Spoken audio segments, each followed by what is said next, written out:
quatrième cours du deuxième module, les catégories des produits et mécanismes financiers. Alors on va diviser ce cours en deux chapitres. Premièrement, les produits financiers. On a vu les actions et on a dit que les actions étaient une part d'une société et que c'est comme un titre de copropriété d'une entreprise. Les vis-à-vis des investisseurs sont les banques et les brokers et le type de compte peut être un compte CTO et compte PEA pour les actions européennes. Les obligations, et pour ces obligations, les vis-à-vis des investisseurs, généralement c'est les banques et les brokers, et le type de compte, un compte CTO. Les ETF, il s'agit d'un véhicule financier qui réplique un indice boursier représentant un ensemble de valeurs. Il est appelé aussi le fonds indiciel ou tracker et nous allons développer ce sujet dans le module 3. Les vis-à-vis des investisseurs, ça reste toujours les brokers sur un type de compte CTO. Et certains ETF sont éligibles PEA. Les indices classiques, tout ce que vous allez entendre, le CAC 40, le DAX 30, le Dow Jones, le Nasdaq, etc. Il s'agit aussi de véhicules financiers qui vont répliquer l'indice boursier représentatif d'un ensemble de valeurs. Par exemple, quand on dit le CAC 40, c'est un indice qui reprend les 40 plus grandes entreprises françaises. Le DAX 30, les 30 grandes entreprises allemandes, etc. Donc, ils sont exprimés en points et les vis-à-vis des investisseurs, ça reste les brokers. Et le type de compte, c'est des comptes de trading et souvent sur des CFD. Les OPC, c'est des organismes de placement collectif. C'est une société de gestion agréée qui propose un investissement indirect. Vous avez les OPCVM, les organisations de placement collectif en valeur mobilière, qui sont commercialisées dans toute l'Union européenne. Et vous avez les FIA, les fonds d'investissement alternatifs, qui sont les autres placements collectifs commercialisés en France. Vous avez les SICAV, les sociétés d'investissement à capital variable. Ces sociétés vont émettre des actions au fur et à mesure des demandes des souscriptions. En optant pour ce OPC, tout investisseur qui achète des actions devient actionnaire et peut s'exprimer sur la gestion des sociétés au sein des assemblées générales. Les vis-à-vis des investisseurs, généralement, c'est les banques qui vous proposent ce type d'investissement, les banques physiques ou les banques en ligne. Et le type de compte, c'est généralement un compte CTO. Quelques SICAV sont éligibles à le PEA, mais on n'a pas tant que ça. Notamment quand on va chercher ceux qui sont conformes à la finance islamique. Alors, pour ces sociétés, nous avons aussi les FCP, les fonds communs de placement. C'est une copropriété de valeur mobilière qui émet des parts. Le porteur des parts ne dispose d'aucun droit conféré à un actionnaire, mais la société de gestion qui gère le fonds agit au nom des porteurs et dans leur intérêt exclusif. Gardez en tête les SCPI, les sociétés civiles de placement immobilier. Nous développerons ce sujet au niveau du module 3. Le vis-à-vis des investisseurs, ça reste les banques et des sociétés de gestion. Et le type de compte, c'est un compte de placement. Les devises. Alors nous avons vu que le marché qui permet d'acheter les devises étrangères en partant d'une autre devise, les vis-à-vis des investisseurs, ça reste les banques et les bureaux de change. Le type de compte, un compte courant ou carrément en cash. Quand vous partez dans un bureau de change parce que vous organisez un voyage par exemple, vous prenez vos euros et vous les échangez contre le dollar américain dans un bureau de change. Les brokers vont vous proposer une spéculation sur une variation entre paires de devises. Et ça, on a vu que c'était le marché du Forex. Les matières premières énergie. Ce qu'on dit, c'est le gaz, le charbon, le pétrole par exemple. Il s'agit d'un marché qui permet d'acheter et revendre les matières premières. Le vis-à-vis des investisseurs, ça reste les brokers. Et le type de compte, un compte CFD ou un compte futur. Les matières premières agricoles, ça peut être le blé, le jus d'orange, le soja. Et il s'agit d'un marché qui permet d'acheter et de vendre les matières premières agricoles. Et le vis-à-vis des investisseurs, c'est pareil, c'est les brokers et sur un type de compte CFD ou futur. Les métaux précieux. Alors, nous avons l'or et l'argent essentiellement. Il s'agit d'un marché qui permet d'acheter de l'or ou de l'argent à partir d'une devise. Le vis-à-vis des investisseurs, c'est les banques, les brokers, les boutiques spécialisées ou carrément les bijoutiers. Alors, on va faire la distinction entre deux types d'investissements. Les banques et les brokers vont vous proposer par exemple de l'or papier, ce qu'on appelle l'or ou l'argent papier. Et pour les boutiques spécialisées et les bijouteries, nous parlerons de l'or physique. Le type de compte, un compte CTO pour l'or papier, par exemple, les métaux en papier, et du cash pour l'or physique. Les crypto-monnaies. Alors, pour les crypto-monnaies, c'est pareil. Donc, le Bitcoin, l'Ethereum, il s'agit d'un marché qui va permettre d'acheter des crypto-monnaies en partant d'une devise ou d'une autre crypto-monnaie.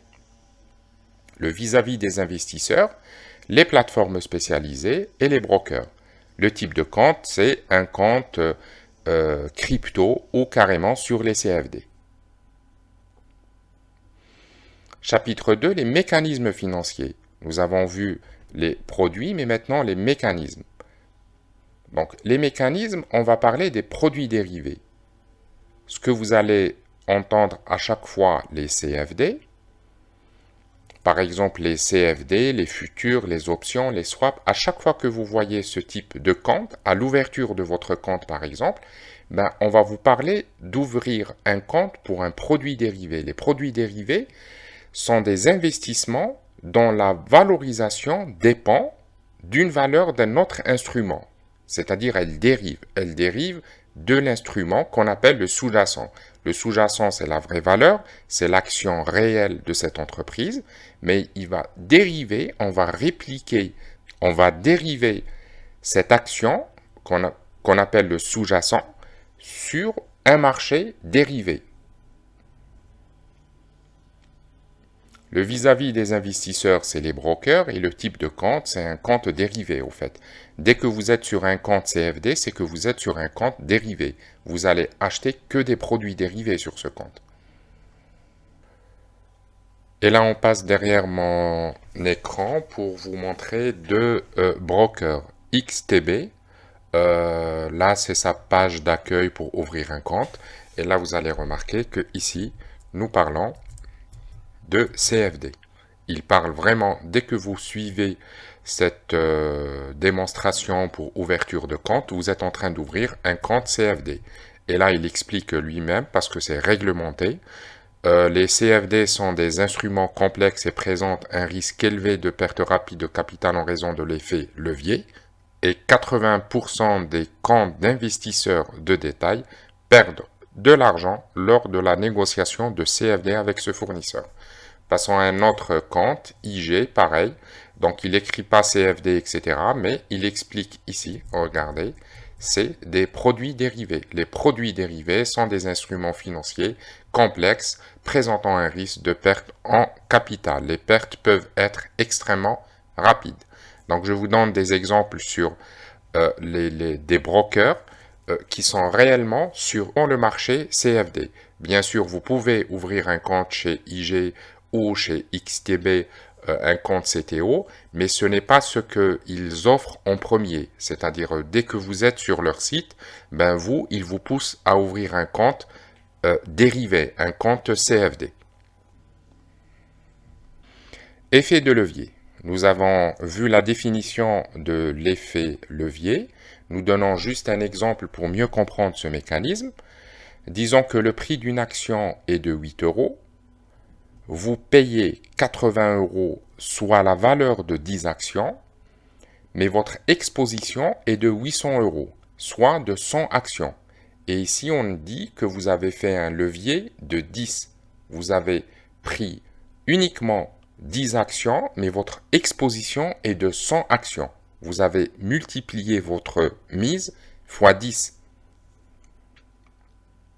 L'effet de levier donc est de 10. Et si le prix de l'action passe à 11 €, vous faites un bénéfice de 3 fois 10 actions 30 € si vous n'avez pas pris l'effet levier.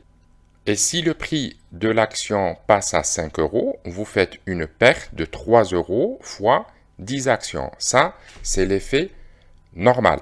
Quand vous n'avez pas fait un effet de levier, c'est ce mécanisme qui est normal.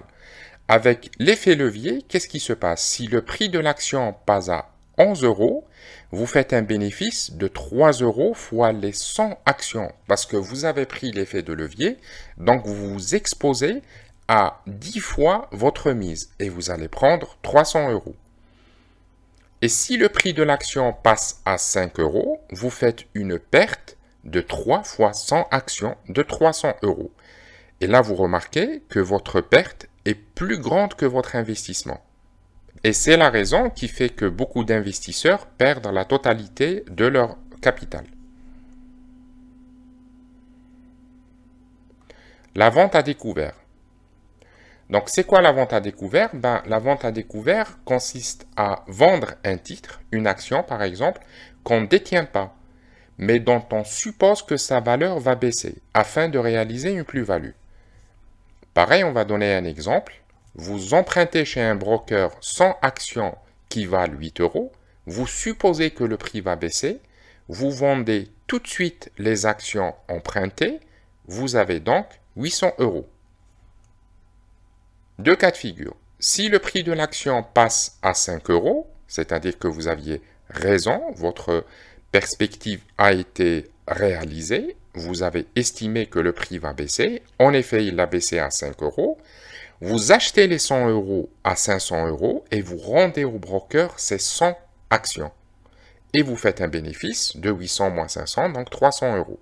Parce que ce que vous avez emprunté chez le broker, c'est 100 actions, peu importe leur valeur. Vous les avez empruntées, vous les vendez tout de suite, et après, vous attendez que le prix baisse pour racheter ces actions et rembourser le même nombre d'actions au broker. Et c'est comme ça comment les traders font des bénéfices en réalisant une vente à découvert.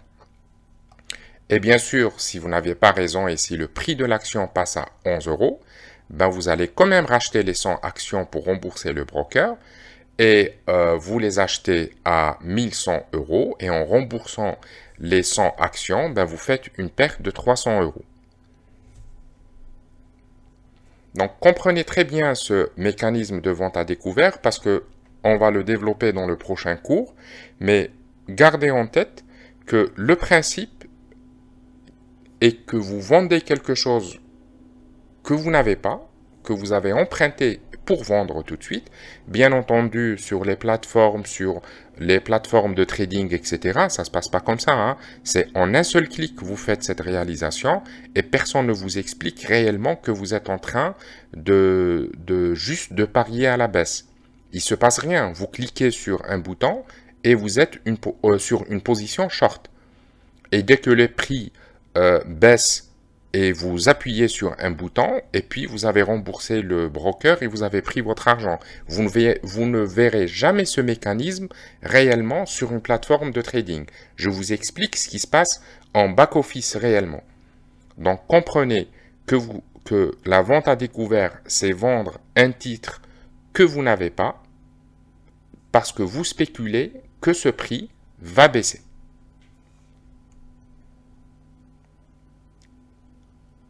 Et on se retrouve pour le prochain cours.